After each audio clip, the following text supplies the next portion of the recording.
My ex-boyfriend turned stalker in college only stopped after being threatened by my guy best friend, but he just passed away, and now my stalker is back, but my husband thinks I'm overreacting and should just change my schedule.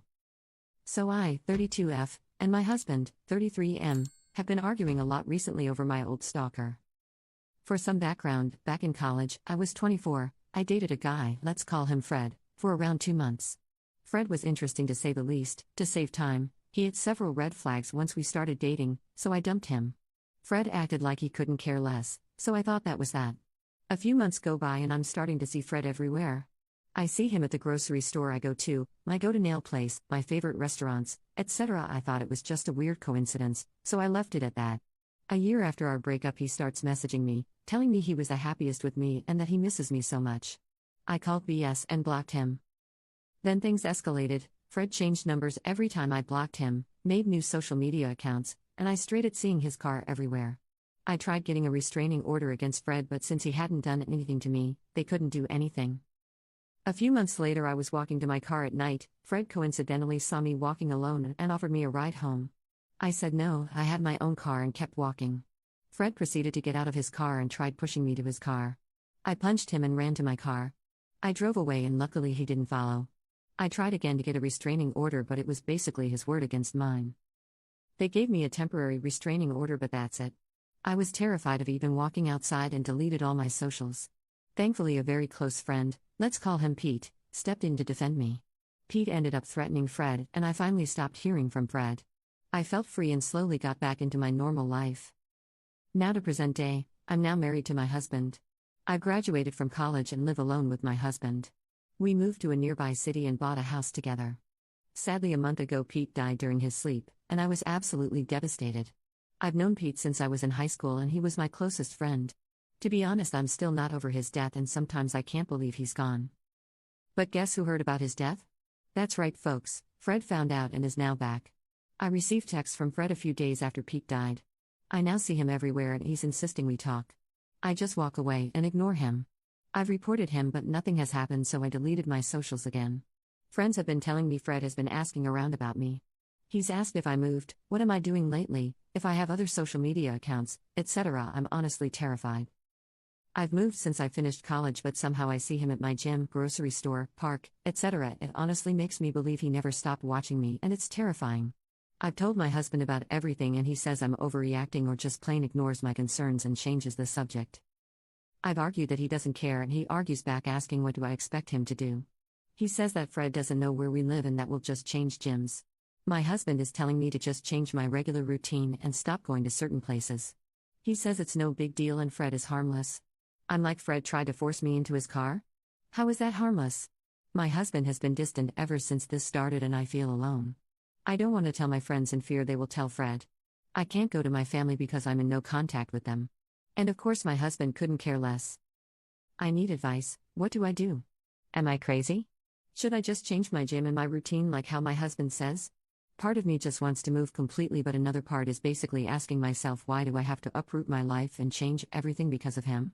Can't he just leave me alone? It's been like 10 years already and I want to move on from this. Should I just talk to Fred hoping he'll finally leave me alone? Commenter, what does your husband think? 1. My husband thinks I'm overreacting and says if anything happens that Fred will end up jail. And I hate when he says that because what does it even mean? Do I have to end up in a ditch before I can finally be left alone? 2. My husband's excuse is that the law will protect me and if Fred tries anything, he'll end up in jail. It pisses me off when he says that. Do I have to end up in a ditch before I can finally be taken seriously? Update 1. My friends don't talk to Fred and they are aware of the situation. Fred has reached out to them randomly asking about me. They have reported and blocked him as well. Now for the update. Last night I decided to have a serious conversation with my husband one last time. I sat down with him and explained the whole situation again. Told him how scared I've been and that he needs to take this seriously. I wanted to show him how terrified I was. How small I've been made to feel, not just by Fred but also him. How his lack of support/concern for my own safety is making me question our marriage.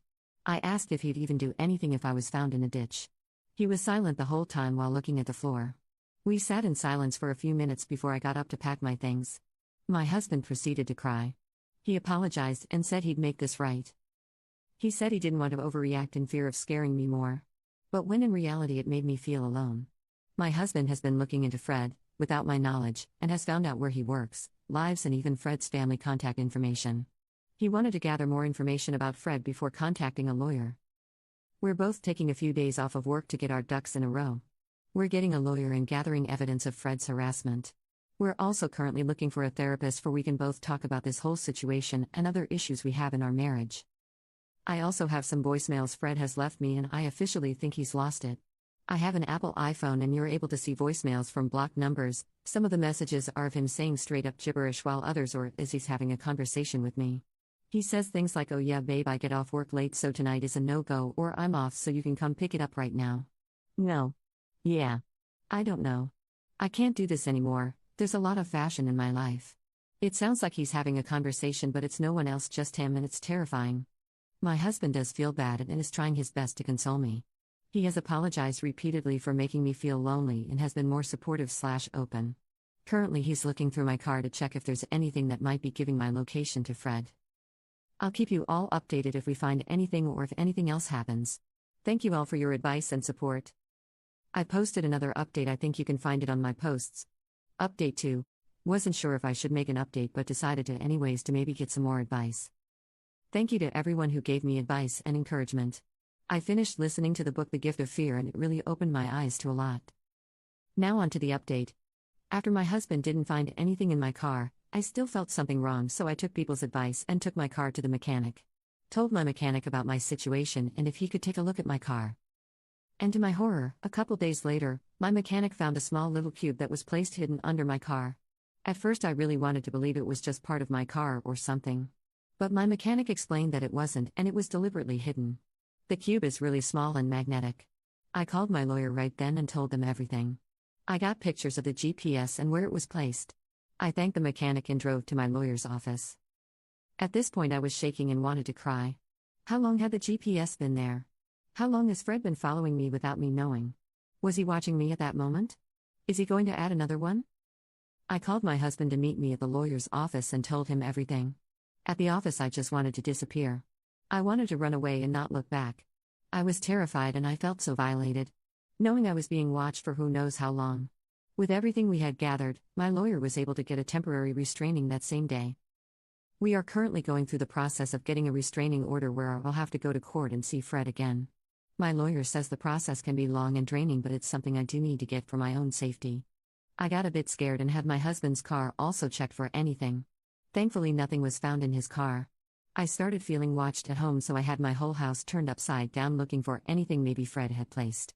Again, thankfully nothing was found. I've told neighbors about what we found and to keep an eye out for anyone suspicious. I've also started my safety training for handling a gun and shooting. And still trying to get my CCW, but it can be a long process. Thank you again for everyone who has given me advice, and I'll keep you updated if Creepy Fred tries anything.